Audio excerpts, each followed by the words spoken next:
জীবনে দুই ধরনের মানুষের কাছ থেকে দূরে থাকার চেষ্টা করবে। এক হলো যারা স্বার্থপর, নিজের কাজ সিদ্ধি হয়ে গেলে সরে পড়ে। আর দুই, সামনে ভালো মানুষই সেজে পেছনে সর্বনাশ চায়। এরা কিন্তু ভীষণ খতরনাক হয়, ভীষণ ভয়ঙ্কর হয়।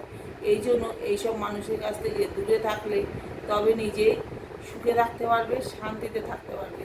এরা যত তোমাদের কাছাকাছি আসবে তত তোমাদের জীবনটা অতিষ্ঠ করে তুলবে, জীবনটা ডিস্টার্ব করবে। এই জন্য এইসব মানুষদের প্রথমেই চিনতে হবে যে এরা কি ধরনের মানুষ। এইসব মানুষের কাছ থেকে যতদিন তুমি দূরে না থাকবে তোমার জীবনে শান্তি আসবে না। হাজার চেষ্টা করলেও এরা শান্তিতে থাকতে দেবে না।